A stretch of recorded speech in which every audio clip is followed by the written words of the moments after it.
Le Miroir by Robert Aickman. Read by Tim McInerney.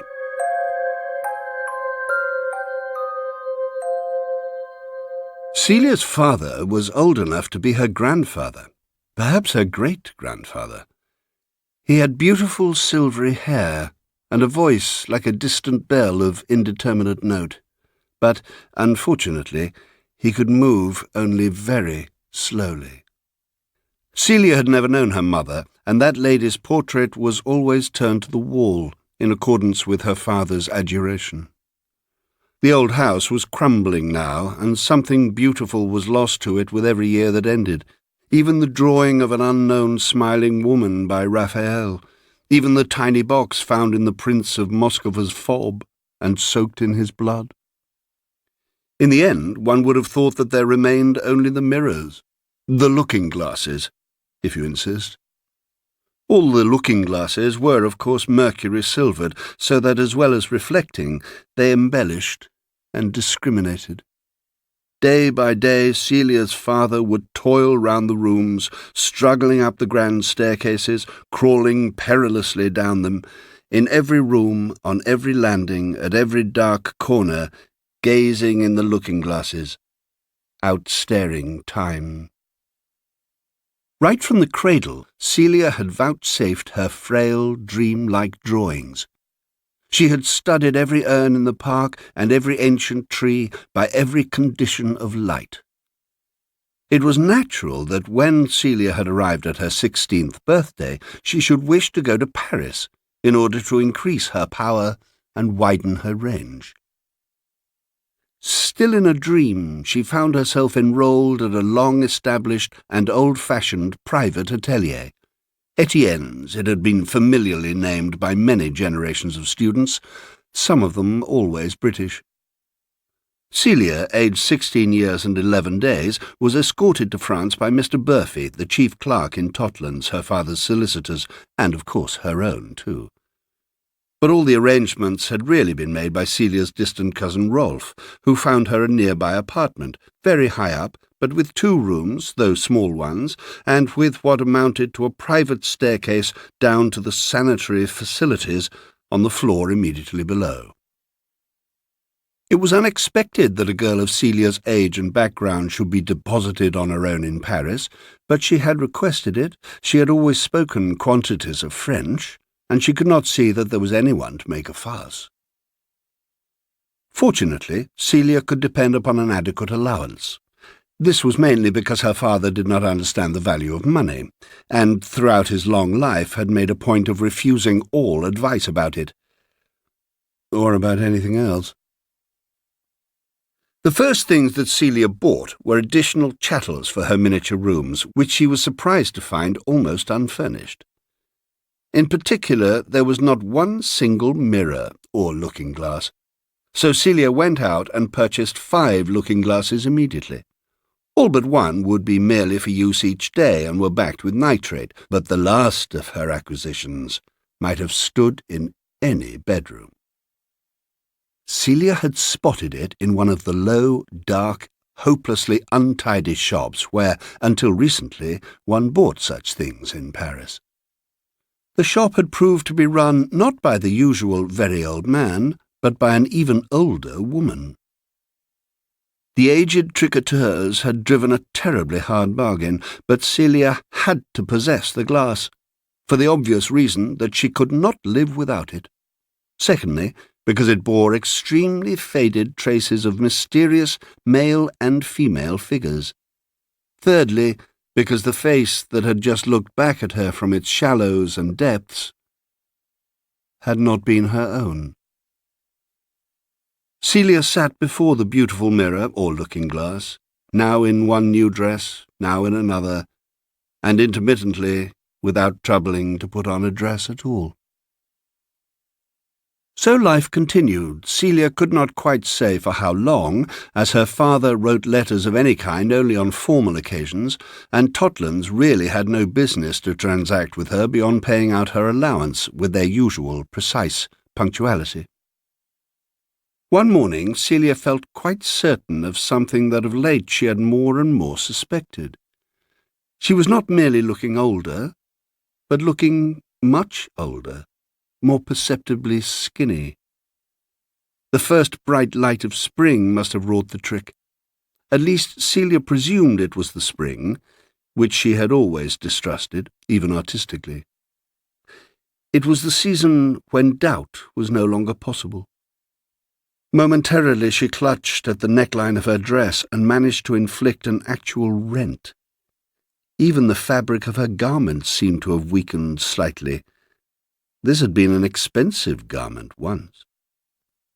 All the same, life has in some sense to go forward, as long as it beats with us at all, and Celia, despite her tendency to melancholy, was perfectly courageous. Moreover, she was finding more and more of herself in her art, and had been assured that soon she might quite easily win a medal of some kind. Of course, that had been said to her privately, in order not to upset the others. She bought many new dresses to replace the one she had torn, with a view to meeting life from time to time in different and selected disguises. Sometimes she dwelt upon what it would be like to nurture 8 or 9 children, the fruit of her womb, some brusque, shadowy figure to pay for it all and act as head of the household. How long could it have been before Celia, despite her precautions, caught her own eye in the glass and realized that she must be middle-aged? She opened a letter that morning, even though dust had settled on it quite deeply. It was from David Skelt, the senior partner in Totlands. He had never before been under any necessity to write to her personally. Mr. Skelt informed her that her father had become so frail that his nurse would have to be supplemented by at least one other, and that her own allowance would have henceforth to be halved at the least, in consequence. Prices in Paris were said to be rising, and the people to be changing in character, but Celia knew that she still had her art as well as her beautiful looking-glass. She realized that her art must mean more to her with every day that sped past. Whether strangers cared for her art or not, the other pupils could be counted upon for loyalty without flaw. The future was an open question yet. It did not take long, by any standard, for the point to be reached where Celia's ever-smaller allowance was intersected by the ever-larger cost of everything. Sometimes the watchful could see her white hair and white face at the edge of the rotting curtain as she looked out at the march past for social justice. She began cutting away the gangrene from her limbs, or what she assumed to be gangrene. She was too scared to use the sharpest knife she had, as no doubt she should have done. The times had become so harsh and the people so indifferent that the art school, after all those years, was in real danger of shutting. Celia reflected that one's art is strictly one's own, and that never should it mean more to her than it meant now, or shudderingly seldom. Faces she took to belong to Raphael, Luca Giordano, and Frederick Leighton now looked upon her, exaltedly and exhortingly, from within the beautiful looking-glass. When she was not at art school or trying to buy simple things with almost no money, Celia spent most of her time gazing. Only in that way could she be true to herself. But never until now had she seen faces or forms to which she could attach names. Too often of late she had seen shapes for which no name was possible. On occasion they had emerged and had had to be driven back with implements she had found on sale, second-hand at very low prices near Les Halles, and presumably intended for the meat trade in one of its aspects. Celia knew perfectly well that if she was to stand any chance of making a permanent mark, as the faces expected of her, then she should practice much more, as ballerinas have to do. She should be plucky, confident, and indefatigable, like Rosa Bonheur. She should probably look like Rosa Bonheur also, though she had enough difficulty already in hanging on to looks of any kind. "Oh, let me join you," cried Celia, stretching out her arms to the real Celia within the beautiful mirror's mysterious depths. The real Celia stretched voluptuously in a patterned dress on the chaise longue she had bought with such innocent ardour. The coloured figures at the top of the frame had entirely faded long ago. Celia thought that the real Celia slightly moved one pale hand and even opened her eyes a little wider. She could not remember whether the patterned dress was a silk dress for parties or a cotton dress for shopping. In any case, there would be no actual harm done if she continued to supplicate, to beseech. Once, about this time, Celia actually heard from Mr. Burfey. It was the very first letter she had ever received from him. Mr. Burfey said that her father unfortunately needed more trained nurses all the time, and there was almost no money left from which to pay for anything, and that he, Mr. Burfey, was about to retire after generations of service with the firm, and was writing to everyone he knew and could remember for that reason. Celia had all along been required to pay the rent in advance, especially as she was a foreigner, and she became anxious if she did not meet all demands in cash, and with punctuality, to say the least of it, and most of all with the rent. These rigours may have combined to reverse the effect intended, as so often in life, because somehow the payment due from Celia after that last payment she was able to make, and had made more prematurely than ever, came to be overlooked altogether.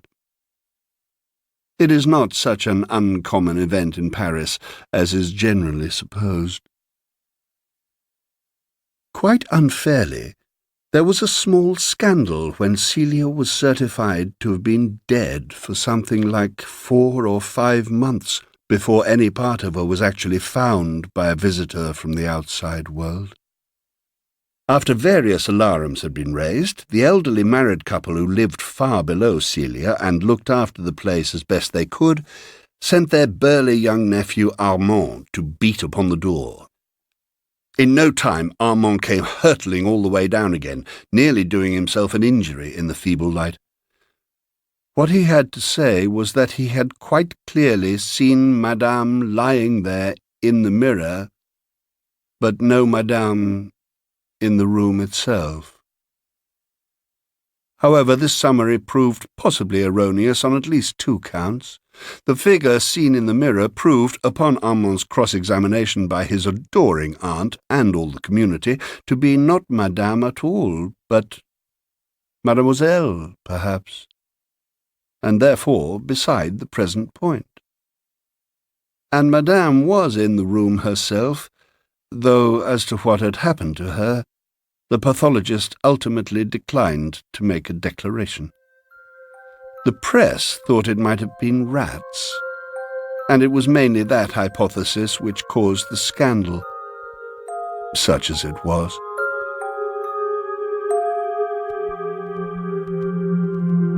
Le Miroir, by Robert Aickman, was read by Tim McInerney and produced by Karen Rose. It was a Sweet Talk production for Radio 4 Extra. Raising the Wind, by Robert Aickman, read by Tim McInerney.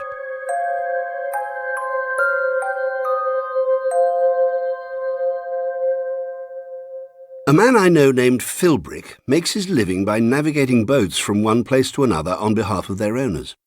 Philbrick and I were at school together. I went on to Oxford, and since then I am supposed not to have done too badly on Lloyd's. All the same, I often envy Philbrick. His life's his own, he sees a lot of the world. Furthermore, I am sure he does surprisingly well financially. The people who own fair-sized boats nowadays have no time to be aboard them, and always want the boat to be somewhere else than they have to be. That's when Philbrick comes on the scene. I've put quite a few jobs in his way myself, and one job of that kind, punctually carried through, soon leads to others. Of course, it's different if the boat goes to the bottom. as in the case I'm about to tell you. This time, Philbrick had to bring a Thames barge from a small port in East Anglia to a lonely spot on the Thames estuary, where the new owner had acquired a tidal mooring, at which he was proposing to convert the barge with his own hands at weekends. It was a matter of bringing the barge round the coast under sail. She had been laid up for a long time, and there was no question of fitting an engine. The new owner was simply going to use her as a residence, and had no idea of her ever going to sea again. So I dare say I was among the first that Philbrick thought of to lend a hand with the job. One trouble was that the impatient young bridegroom-to-be had put in the letter of agreement, which Philbrick always insisted upon, a precise date of delivery, and there wasn't much time. Nonetheless, it should only have taken a single weekend, and I offered Philbrick the choice of 2 consecutive ones. Of course, there is no question of money passing, at least where I am concerned. I helped Philbrick out as a friend, or just for the hell of it. When the time came, I could manage only the second weekend, and on the Friday night I drove down to the small East Anglian port. I noticed that near Mark's Tay the rooks were making curious patterns in the sky, but I thought little of it. The barge was named Dorothea. Philbrick had been camping out in her for well over a week. Curiously enough, he was miffed by my late arrival, and unhelpful with the rations, tired though I was. This was most unlike the man I knew. Fortunately, I had brought a dozen bottles of Scotch, and a bottle or 2 of Irish as well. Outside it was pitch black and stifling, and very smelly. "Hadn't we better pray for a wind?" I asked. "It's gone on like this all the time I've been here," said Philbrick, pouring down about half a tumbler of whisky. "It's almost too hot to raise a sail," I said. Of course, the big sail on a barge is heavy to handle. "If we don't get going tomorrow, I shall be liable for damages," said Philbrick. "Bloody little Raby baby insisted on it." I did know that the man's name was supposed to be Raby. Not a good omen, I'd thought. Too like rabid. The business of the damages worried me all night. It somehow brought to mind the coffin ships, which used to be sent to sea in order to sink with all below-decks personnel, so that the insurance might be collected fraudulently. Of course, I am in insurance. In any case, I have seldom passed a more objectionable night. In addition to everything else, there were rats and other vermin, and Philbrick appeared to be suffering virtual DTs. His state went far beyond anything I had known of him before. In the morning, it was as bad as ever. A sky like copper, and not a leaf stirring before the zephyr. Philbrick started railing away as soon as I appeared, and I quickly realized that it was not merely the matter of the grotesque liability for damages, but something that was much nearer home. The odd thing was that though I could not quite name it, yet it had undoubtedly affected me too. I have to admit that I began answering Philbrick back, and with interest. Suddenly the 2 of us stopped. We had both spotted an old woman, who stood on the bank watching us. Not laughing at us, not frightened of us, as well she might have been, just watching us. She was thin as a poker, had very little hair on her bare head, was dressed in nothing I could name, apart from a little scarf round her neck, which was in bright red. Her eyes were very unpleasant, as the eyes of old people sometimes are. "Do you wish to raise the wind?" she asked. This question came in a thin, upward-straining pipe.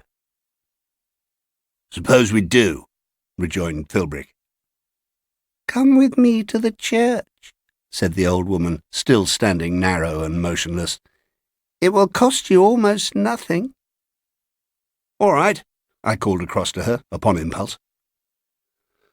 "I may as well see what happens," I expounded to Philbrick. "We've nothing else to do anyway, not until there's a breeze." Philbrick stared at me. Then he put his hand on my arm. "Don't be an utter fool, old man," he said. "I'm not suggesting that you bother," I replied, "but I propose to see this through. It can hardly take long." The little church stood entirely alone amid the still meadows. The old woman settled to business at once. She went eagerly before me up the path to the porch and opened the church door. Today, of course, it would have to be kept locked, especially in so remote a place, where thieves would have time without end to strip everything. Then she told me what to do. I was to kneel outside the closed door, while she, having shut the door, was to kneel on the other side of it, within the church. When she blew through the big keyhole, I was to blow back. And so on, alternately, rhythmically, steadily. I had feared that the breath of the old woman might be fairly unpleasant, but the curious thing was that it came at me through the keyhole as sweetly as the breath of a young cherub. She blew, and I blew. We continued in turns until, just as the ache in my knees was becoming beyond bearing, I became aware first of noises in the church. Then in no time at all there was a very steady noise indeed. The tumult was such that I couldn't even think properly. I wondered what had happened to the old woman in the middle of it. Up to a point she was, after all, my responsibility. I struggled to my feet and tried to open the church door. I needn't have worried. The door was locked. At first I thought that the devil himself had probably locked it, but it then struck me as more likely that my aged friend had merely turned the key. It is quite common for the church key to be kept on the inside of the door during the day. I subsided onto one of the stone benches and began to rub my knees more systematically while trying to decide what to do next. But after 2 or 3 minutes the door opened and the old woman's bald head was stuck out round the edge of it, like Mr. Punch's head round the corner of the booth. "I forgot the bottle," she squealed. "Have you an empty bottle?" "I've got several," I said. "Bring the biggest." She drew her head in and stuck her very long hand out instead. I tottered off as best I could. When I returned to the porch, I passed the bottle to the long hand, which still protruded. The hand snatched it, and the door shut on the instant. The uproar was just the same, or perhaps worse, and I could imagine that speed could well be of the essence. From that moment, the noise steadily abated. In 2 or 3 minutes, if that, all was timeless peace again. The old woman took her time before making her reappearance. Then she hustled out with my bottle in her hand. "I had to keep you waiting while I sealed it," she explained solemnly, and held out the top of the bottle for me to see. It appeared to me to have been sealed with some liturgical preparation. I looked in through the open door. The entire church was in the most utter chaos. Everything upset, and a terrible amount torn and broken. It was a shocking sight. And there was also the most peculiar and offensive odour. "What's in that bottle?" I asked. "What do you think?" she responded. She slammed the church door shut and we returned to the barge. Much to my surprise, Philbrick had pulled himself together somewhat and was sitting on the deck in a clean shirt, surrounded by Pepsi-Cola cans. "Tuppence halfpenny," squeaked the old dear, holding out the bottle but not letting go of it. "Alas, there's no such sum any longer," I said, and gave her a £1 note. She released the bottle as if the neck of it had been red hot, whereupon I quickly found that red hot was exactly what the neck of the bottle was. The old girl shoved my pound down her front like the heroine in a 19th century play. I twisted my handkerchief round the neck of the bottle and stepped aboard. I held the bottle up to the light. I could see nothing whatever in it. Certainly there was no liquid in it. "Here," I called after the old woman. "What exactly do we do with it?" "Push yourselves off first, and then open it," she piped back. "Bon voyage." Yes, she actually said those words as she stumbled away up the slope. Curiously enough, Philbrick attempted nothing in the way of argument. He helped me to get the sail up, ridiculous though it seemed in that dead still air. No doubt it was anything at all to avoid paying those damages. We stood for a moment looking at the dirty big brown sail, as if the two of us were in a dream. Then I knocked off the neck of the bottle with a spike. The barge shuddered all over in a way I had never before experienced with any craft. Then we were out in the centre of the creek and moving steadily towards the open sea. The following breeze was as soft and scented as May Day. Philbrick sprang to take the wheel, and in less than no time we were bowling southward on the almost flat ocean. Naturally, we were looking at one another in a wild surmise, as the poet puts it, but I have never in all my life known a sweeter sail, or, I suppose, a swifter. By that same evening we had reached the big estuary, and through the glasses could make out Southend Pier. Philbrick had resumed his heavy drinking some time before, and unfortunately was missing some of the best atmospheric effects as the sun began to sink. I cannot pretend that I didn't see Philbrick's point, though on me the effect of it all was the opposite. I felt that I should never touch liquor of any kind again. But it seemed not to matter much whether the man at the wheel was drunk or sober. The whole experience could not have come to an end more suddenly or dramatically. As we were standing off the spot where the man Raby hoped to set about his work of happiness, there was a single pulverizing crash, exactly as if it had still been wartime, and both Philbrick and I found ourselves spinning through the air. There was also a single, extremely bright and multicoloured flash, which quite filled the universe, as by now it was almost dark, and there was an utter reek of suffocating sulphur. Philbrick and I fell into the much-contaminated Thames. We swam to the bank fairly easily. Philbrick, I remembered at that point, had been in the School 8 for one term. Unfortunately, the Dorothea was in pieces and completely beyond salvaging. That was one Thames barge the less. So far, the lawyers I recommended to Philbrick have been successful in saving him from the damages. In any case, the damages were in the event of late delivery. And we were not late.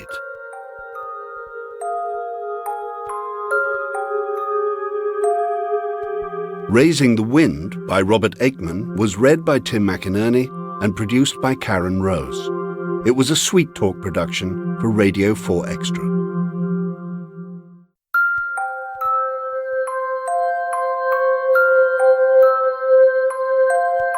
The Fully Conducted Tour by Robert Aickman, read by Tim McInerney. Since I've written quite a number of stories about strange occurrences, and what's more, some of them been published, it's natural that people are always asking how many things of the kind have actually happened to me. They often ask with a nasty gleam in the eye, but that's quite wrong, because strange things happen all the time to many of us, if once we can get our minds off our own little concerns. One point is that the strangeness usually takes an unexpected form. I'll tell you a short tale which may help to illustrate. It's one of a quite large number that have come into my life. It happened 20 years or so ago, and it happened in a part of Italy which I have not visited since, so you must forgive me for not remembering all the names. It was when my first wife was still alive, though unfortunately she was already far from well. In fact, it was for that very reason that we went to Italy, and we managed to stay there for as long as 4 or 5 weeks. Not that it did my poor wife much good. We were staying in a small hotel, or pensione, in a famous city of Tuscany. Of course, I do very well remember which city, but I think it would be best not to name it, and in the end you may see why. Though my wife at that time tired quite easily, and was sometimes, I fear, in a certain amount of pain, we managed to visit a surprising variety of the innumerable historical and artistic sites that surrounded us on all sides. She was seeking distraction, an odd expression, I've always thought, but I must admit that I was glad of it too. Life can be quite unbearable when one of you is not perfectly fit. On a certain morning, after weeks of this, my wife said that she would prefer not to go out, but would just like to spend the day reading quietly. As many of you will suppose, it was Jane Austen she was particularly fond of. She carried around the set of little books wherever she went, a nice set, bound in old-fashioned limp leather with gilt-topped pages, and she just read them over and over again. The only trouble might have been the noise of the very heavy industrial traffic that pounded past that particular pensione night and day. but my wife said she would have to make do, and suggested that I visited somewhere or other on my own, as far away as I liked, because she would be perfectly all right for that one day by herself. The advertised attractions included a list of villas and castelli in the surrounding countryside, which was still in private occupation, and which welcomed tourists to see over the place on occasional specified days. The list was a long one, and the departure times varied, presumably according to the different distances to be covered. All the tours, it was stated, were fully conducted, which always makes the heart sink. But I had thought that probably one ought to try one of these excursions once, so when I had tucked up my wife in bed with a copy of Emma, I ambled round to the place where one applied for tickets. Of course, Americans and Australians and Scandinavians and Germans were trying to book for all kinds of different things, so there were queues and long delays, and when I reached the counter, the man was not at all welcoming, already irritated past bearing, I assumed. "You want to go today?" he asked suspiciously. "Yes, please. Today. Is there any difficulty?" Despite the pushing crowd, he went to considerable lengths, in not very good English, to explain why some of the places visited on other days were much more attractive to foreign travellers. "Today is the only day I've got," I said. He made further objections. "There's no luncheon."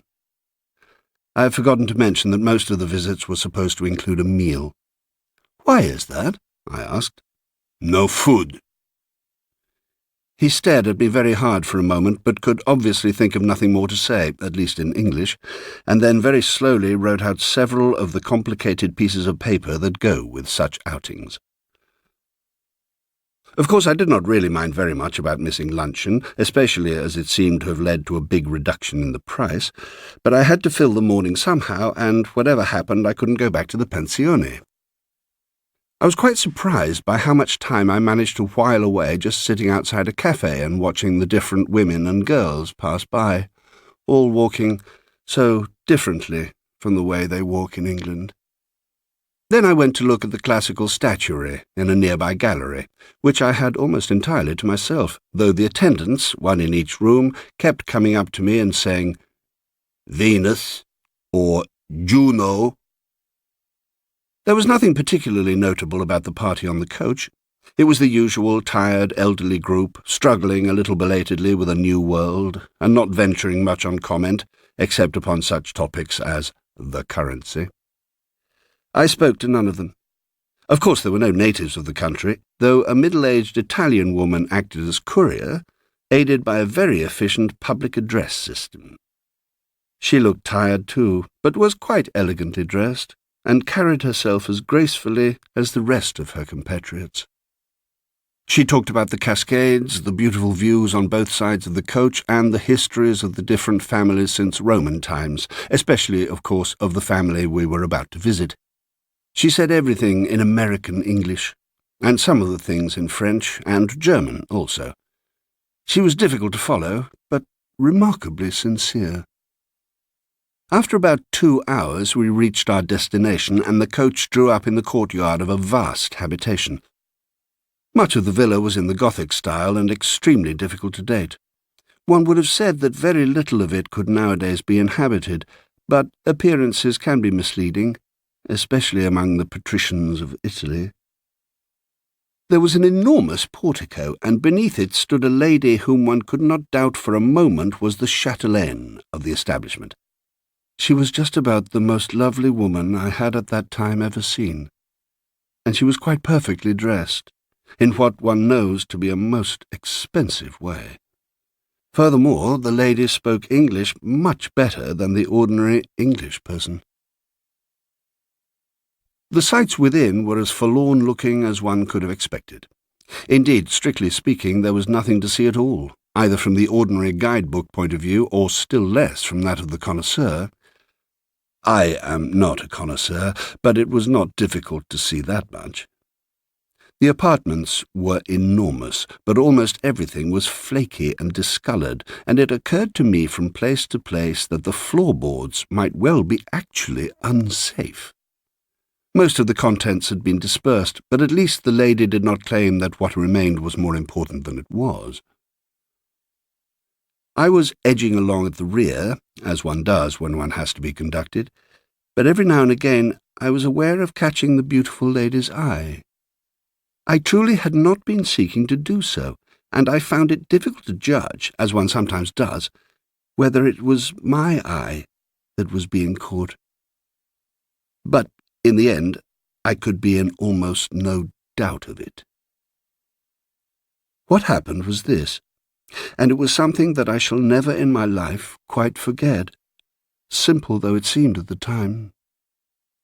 We had reached a particularly long hall, or sala, at the far end of which was a pair of double doors, huge, as usual, but in much better condition than anything that we had seen hitherto. The doors were brightly painted, both with pictured panels and with multicoloured geometrical embellishments. Surprisingly enough, the lady, who up to that point had been making a reasonable best of everything on view, said nothing at all about these fine doors, but merely announced, "Beyond this are the private apartments, and I ask you all to remove your shoes." Then she smiled a little and added, "Or other footwear." She continued, "Those who would prefer not to do so may sit on the seats and wait here." There were some narrow wooden benches lined up irregularly in front of the big doors, but I could see no one, seated or otherwise, who was not removing his or her shoes or boots. However, as far as I was concerned, something had happened. I was reasonably sure that the lady had spoken to me, though only with her eyes, and, I fancied, to me alone. One used to come upon the term speaking eyes. The lady of that house had speaking eyes, and what she said to me with them was, "Come no further." I was as sure of it as I could be. And very curiously, at almost that same moment, I felt really peculiar. It was that kind of nausea where one knows that if one moves at all, one will almost certainly be sick on the instant. It had come upon me very suddenly, but it was all too real. I was sure that I looked chalky, if not green. I could hardly see. Everyone else was shoeless and fully mustered. The lady allowed them to precede her into the private apartments, which had not happened earlier on the tour. I alone remained pallid and virtually paralyzed on one of the wickedly comfortless benches. I consider that the lady's eyes spoke to me at this point a second time, saying, "Thank you." I was still alert enough to get the message. Then the big doors closed behind them all. It was some considerable time before I realized that my sickness was that of fear, which no one else had seemed in any way to feel. Possibly some of them had long ago trained themselves to ignore such things. In purely physical terms, if one may put it so, I began at that point to feel, if not better, then at least a little different. Nonetheless, I sat on, contemplating the array of boots and shoes, mainly, I imagine, because I was still unable to move about with much confidence. I continued to sit, and nothing more of any kind happened. Nothing at all. In the end, I realized that I had sat there alone in front of the doors and the scattered footwear for more than 3 hours. Dusk was beginning to fall, and of course it falls more swiftly in Italy than in England. You may perhaps have gathered that I am not very strong in willpower, but I drew heavily upon what I had of it and made my escape. At least I knew and remembered the way back and out of the place, and all of the doors were still open, including the outer one. I saw no one in the house, and I think it quite likely there was no one. I stumbled across the courtyard, out through the gateway and away down the descending track. There was no sign of the coach. I walked steadily for more than an hour and still saw no one. Moreover, it had become completely dark in no time. In the end, I was extravagantly fortunate because I saw from afar a lighted bus and somehow managed to catch it. I did not really know where I was at all, and could easily have had to spend the night in the open. Far worse possibilities were also plainly on the cards. As it was, the bus took me right into the city where we were staying. My poor wife was very nearly in hysterics when I greeted her. Indeed, for a moment, she had actually taken me for a ghost. The next morning, I revisited the tourist office to inquire and expostulate. I thought it best to speak to the same man, even though it involved me in a particularly lengthy queue. All he had to say was, or at least this is the effect of it, "I advised you to go elsewhere. From the Villa A, they never come back." With a large group of eager, middle-aged Canadians immediately behind me, I could think of no way to pursue the matter. The fully conducted tour by Robert Aickman was read by Tim McInerney and was produced by Karen Rose. It was a Sweet Talk production for Radio 4 Extra.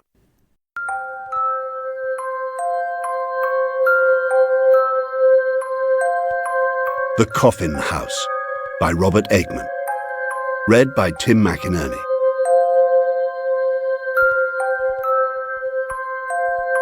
During the 30s, Jessica Yarrow had found a publisher for no fewer than 4 volumes of verses, and the pleasant little parties in her studio had led to her being regarded with affection by many of the more subdued bohemians. But now, it being 1941, she had been in the Women's Land Army for nearly a year, and she seemed to have only a single friend in the world, her resigned fellow-sufferer, Bunty Baines, daughter of a veterinary surgeon in Shropshire, and one to whom animals and the land seemed truly the order of nature. Mr. Honister, the farmer, a widower and a Methodist, worked both of them as strenuously and as systematically as he could. At Christmas, even Bunty had revolted at the sombre elderly festivities, to which, moreover, they had barely been invited, and the 2 women found themselves on a long, lonely walk together across the bulrush green fells. Their land girl's costume stood them in good stead against the heavy ranging gusts which blew from horizon to horizon every other minute, but they had been able neither to bring much food nor to find shelter in which to eat with comfort the little they had. They had eaten as they walked, but they had started early in the hope of avoiding arguments, and once more were hungry when, shortly after 3:30, the heavy wind fulfilled its threat of heavy rain. Jessica had never seen such rain. "We must get out of this." "Where?" "Look!" Jessica pointed to a small wooden cabin which stood alone and exposed on the hillside. The 2 women ran towards it, down and up the intervening fold in the hills. The windows were boarded up, but there were the remains of a primitive veranda. The 2 women pressed themselves against the black, dilapidated woodwork while the rain beat at them. It was darkening all the time with the premature-seeming darkness of Christmas Day. Suddenly Jessica noticed that the door of the hut was open. Standing in it was a very large elderly woman with grey hair drawn back into a bun and strong, bony features. She was muffled in a vague navy-blue wrapper and appeared indifferent, perhaps habituated to the weather. She was looking at the 2 land girls from grey, commanding eyes. "I should come in if I were you." She spoke in the accents of the district, but with much self-possession. They entered. The cabin, small though it was, appeared to be divided into at least 3 compartments by partitions of dark wood. The outer door led into a centre section, from which other doors opened on either side. The windows being boarded up, the tiny chamber was lighted, it was to be presumed at all times, by a single oil lamp hanging from the roof. The lamp was cheap, crude, and old, its chimney grimed, its illumination wavering. "I should take off your coats and sit down." Although the room seemed unheated, they removed their heavy waterproofs. The only place to sit was on planks, unusually dark and roughly hewn, which stretched between trestles on the far side of the room. Jessica expected the planks to bow when they sat on them, but in fact they remained as firm as the trunk from which they had been cut. Jessica now perceived that the table which filled the rest of the room was a carpenter's bench. It was deep in dust. "I should have some tea." "We couldn't possibly trouble you on Christmas Day," said Jessica, but Bunty's knee struck her sharply, and in any case the elderly woman had disappeared through the door on the right. "I'm dead," said Bunty. She looked around. "Do you think she lives here permanently?"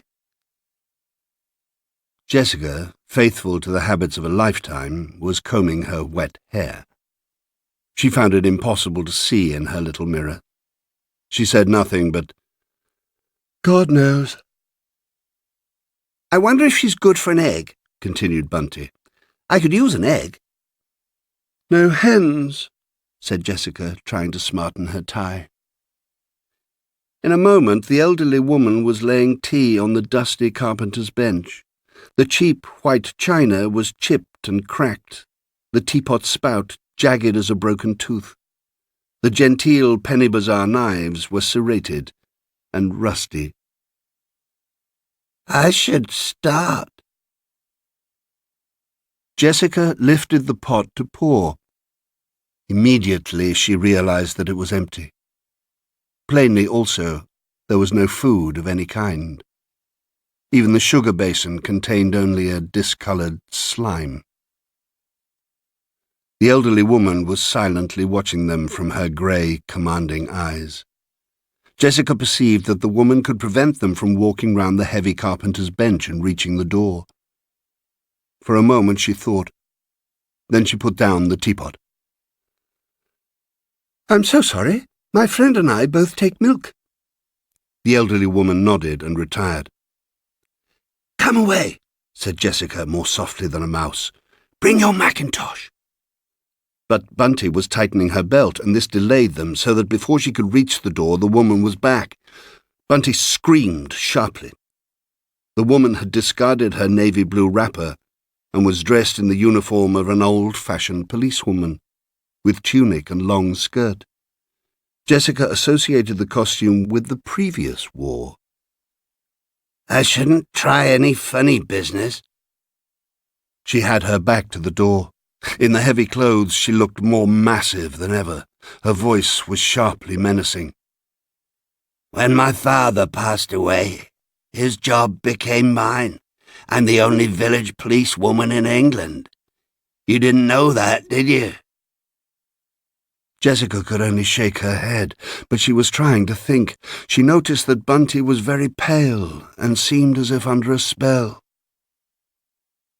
"Mr. Honeyman!" At the elderly woman's call, the remaining door in the room opened for the first time and disclosed a small, bent figure in working clothes. Occasional long grey locks hung from under his black cloth cap, and his trousers were strapped beneath the knees. His face was old and yellow, but he was smiling like Mr. Punch. His hands were shiny with beeswax. He nodded affably to each of the land girls in turn, then beckoned. "I should have a look," advised the elderly woman. Neither of the girls moved. "I don't want to have to use the derbies." Jessica saw that she held 2 pairs of heavy handcuffs. The old man beckoned again. "Easy does it," he said in a voice like a small, cracked bell. They went in.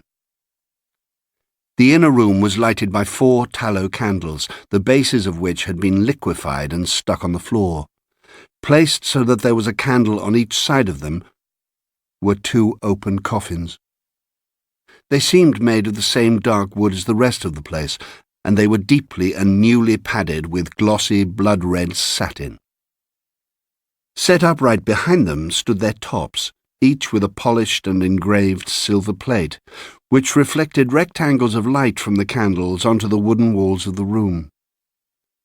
The elderly woman was again in the doorway behind the two land girls. "Do you know what this is?" Mr. Honeyman was holding out a very long, very thin knife, which conjured the reflections on the walls to harlequin activity. "This is a coffin maker's knife. There's only one place I know where you can get them." "Shall I prepare them, Mr. Honeyman?" inquired the elderly woman. "I'm quite agreeable, Hagan," said Mr. Honeyman. "After all, only work on Christmas Day." It was beginning to thunder. "Look at this!" cried Mr. Honeyman in his cracked, triumphant voice. He had laid down the knife and was bringing up a wheeled object from the dusky corner of the little room. It was heavily, though tastelessly, carved in the same dark wood. "You don't see a thing like that every day." He was standing behind the cabinet, so that only his head and yellow face appeared above it. "It's full of live silkworms. They're necessary in my business."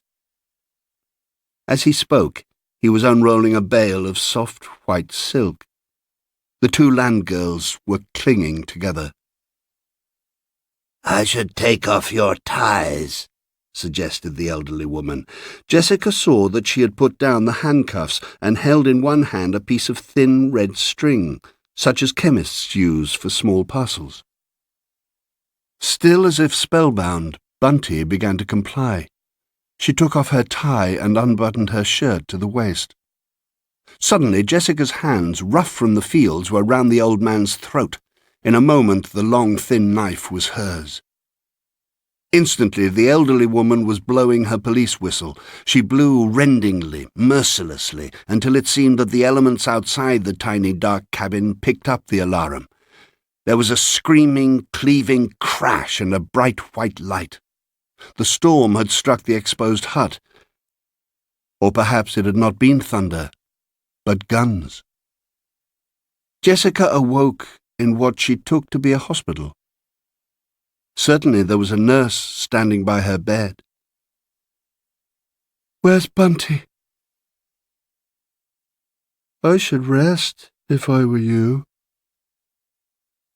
Jessica was not in pain, but on the contrary felt wholly and completely numb. Outside they were faintly singing Auld Lang Syne. Perhaps it was New Year's Eve. "Where have I got to?" "You'll soon learn." The woman, Jessica reflected drowsily, must be not a nurse but a sister, as she was middle-aged and wore a dark blue dress buttoned to the chin. She held a hypodermic syringe, larger than Jessica had ever seen. But it appeared to be empty.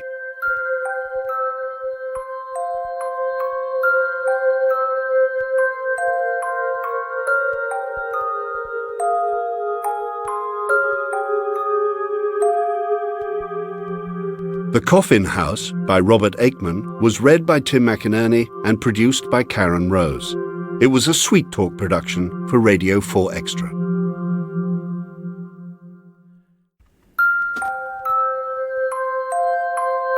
Just a Song at Twilight, by Robert Aickman. Read by Tim McInerney.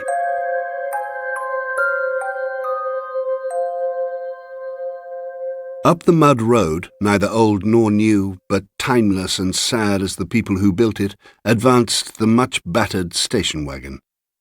It was also different from last time. It had been less than 4 months before that Lydia and Timo, weary of London, had gone to spend a fortnight on the island with Nugent and Packer, who ran a guest house there. On the island, Lydia had that spring caught a glimpse of beauty itself, and agreeable mystery. She could not define these things. She felt it unwise to try. And most remarkable, Timo seemed to feel them too. For the first time, they really seemed to feel alike. 3 days before they flew away, they decided not only to come back, but to move to the island and live there. The next morning they spent driving round in a hired car, and within a few hours had found a large stone-walled patch of unkempt holding at the top of a deep cleft in the cliffs, with a small modern structure built of slabs lying empty in one upper corner of it. The site seemed perfect. Only 12 kilometres from the town, with no other building in view, and what amounted to a private sandy beach. Admittedly, the house was less attractive. Still, they had sat on the warm grass, feeling the hot rock beneath. But Timo was already worrying, not about the immediate decision, but about his general economic ineffectiveness. It was a distress that always annoyed Lydia, because in this matter at least she had known exactly what lay before her when she married. "Oh, Timo, why can't we just try to be happy?" she said. "I might get a part-time job teaching English," said Timo. "It's a pity that no one needs Estonian." "You can teach me Estonian." Timo smiled and squeezed her hand, but said nothing. She had long before come to suppose that his native land was a secret from which she was thoroughly excluded. "You'll be able to write your book." "My dear Lydia, we haven't bought the place yet. We don't even know if it's for sale." But that same afternoon they were told by a local businessman that it was. He owned it himself. The price was higher than expected, and the businessman wanted immediate payment. In the end, Lydia undertook to transfer a large sum within a week from London to the local bank of San Gabriel.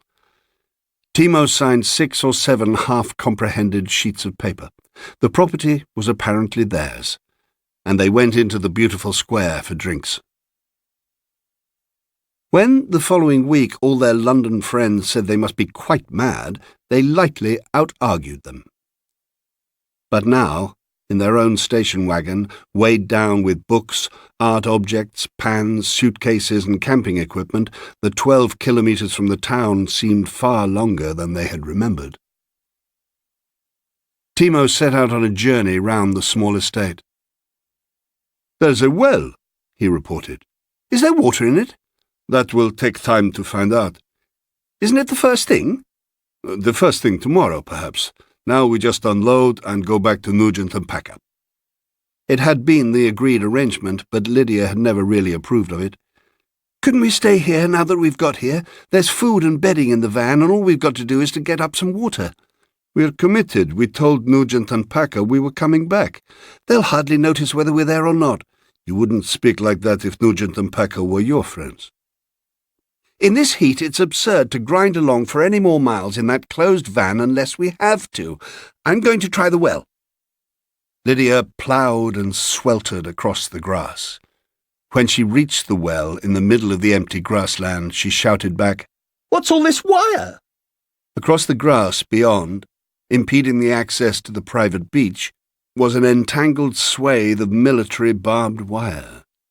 It came from over the hillside to the left, crossed their little valley, and ascended the hillside to the right, where it passed from view. Lydia looked back and saw that Timo had opened the van. He was taking things out, stacking them against the low wall. She waded across to him. "I've changed my mind," she said. "Let's go back to Nugent and Packer after all. With the things. We've been swindled." "You can't call it swindled. We don't own the land on the other side of the wall." "But they could have told us. Surely they must have known." "Of course they knew. That's how we got the place at all. That's why we were asked to pay at once." "I don't think we shall accept the property at all. It was sold to us on false pretenses." "We've paid for it. Or, rather, you have. Do you feel like trying your luck in the local courts?" "I won't just let the money go. If you won't help to get it back, I shall do it myself." "In the meantime," said Timo, "we are bound to live here. It will be months before we can settle anything." Lydia began to take things into the house. After 2 journeys she was so hot that she had to stop.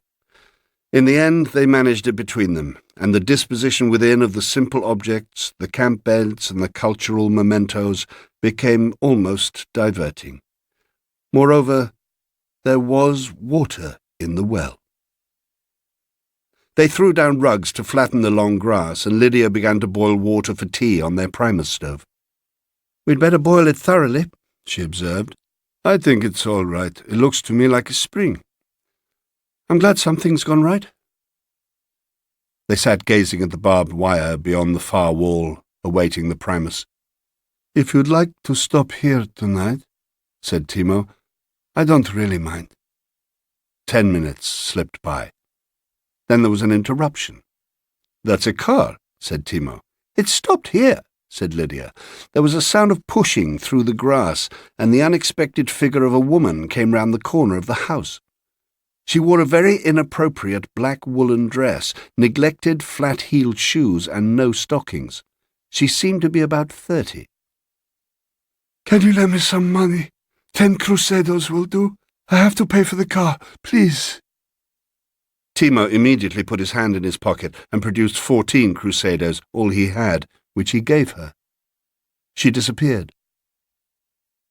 Then the woman was back. "I gave him the rest as a tip. I hope you don't mind.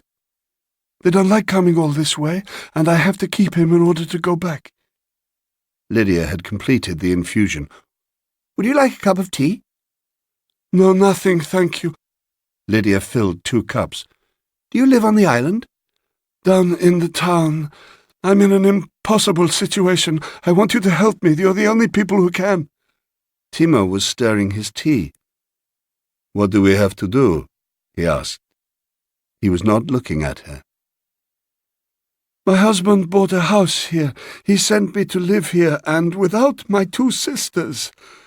We don't get on very well together, and he's got his business, but he swore he'd let my sisters come." "How long ago was that?"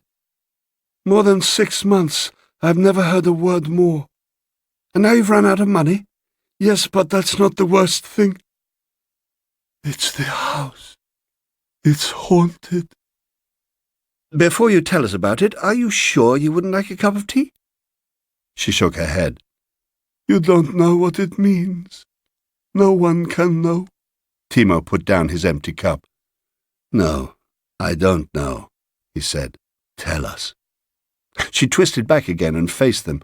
"I can't tell you, but it's true. You'll just have to believe me."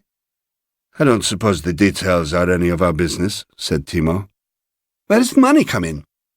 "I must get away, and I have nothing left." "How much?" asked Timo. 200 English pounds. I shall send it back immediately I arrive, of course." "I am very sorry," interrupted Lydia, "but it is more money than we can afford. In fact, it's more than we've actually got to dispose of, I mean. We're not rich, and we have troubles of our own, as my husband said." She noticed that Timo had looked away and was staring out to sea, disregarding both her and their visitor. "I must have it," said the visitor. "I'm sorry, a much smaller sum perhaps, if you're really in trouble, but I must say I cannot quite understand what the trouble is." "She finds her house is haunted," said Timo, still staring at the sea. "It might happen to anyone. It might happen to us." "I'm very sorry," Lydia persisted. "We simply cannot spare a sum like that." "You refuse to help me?" "We are unable." Lydia noticed that on Timo's face was an expression she had never seen there before. "I hear singing," said Timo. The visitor moved not a muscle. Lydia listened. "I hear only insects." Neither of the other 2 spoke or moved. Lydia flushed. "Do you mind going now? If you really need it, we can let you have a little money, another 20 crusados perhaps, and you needn't worry about repaying it. Have you thought of writing to your husband, or even sending a telegram?" "Stop talking," said Timo, very softly. "Can't you hear music?" "No," said Lydia. She tried to listen harder. "Do you know what it is?" Timo inquired of the stranger.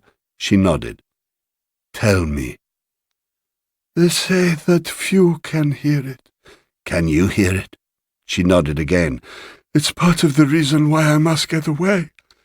"It's beautiful all the same," said Timo. "It begins by being beautiful." "And it ends?" "They say it never ends." I can hear nothing, said Lydia, and I don't believe that either of you can either. She spoke quite pleasantly, considering how frightened she was. I must explain, said Timo to the visitor, that my wife has all the money. I have none. I am not really even English. The visitor rose to her feet in the sea-green dusk. She was looking upwards at the green sky. Timo had risen with her. If you're going, I mean back to England, said Lydia suddenly, I'll lend you the money. As it happens, I have enough here. We have only just arrived and hoped to be buying things. She opened her handbag and gave up all the paper money in it. I should not ask for it if I did not need it so badly, said the visitor. Lydia looked away from her. You mustn't keep your car waiting any longer. Where are you going? Asked Timo. To the house my husband bought for one further night. What do they call it? They call it the House of the Promised. I don't know why. And then you are going altogether? Back home to my sisters. Don't forget your shoes, said Lydia. No, the stranger replied, quietly putting them on. That was generous of you, said Timo in a constrained voice, and imaginative. It was weak and foolish of me. Lydia was gathering up the rugs and vessels. As always. I haven't heard her car yet. I haven't heard a sound. There was a long silence. If you feel like that, you'd better have a look. He disappeared round the corner of the house. She stood facing the last of the sunset. There was still nothing to be heard. It was as if Timo had stepped into a bottomless pit. Then she heard the engine of their station wagon. She laid down the rugs and crocks and walked slowly in Timo's steps. The last of the green light showed her Timo driving away very fast, alone, it appeared, though it was hard to see. The din seemed to take minutes to die away among the echoing rocks and merge into sounds she had never before consciously listened to, sounds of the alien dusk, unidentifiable, multitudinous, lyrical. Then the night was on her, like the curtain at the end of a play.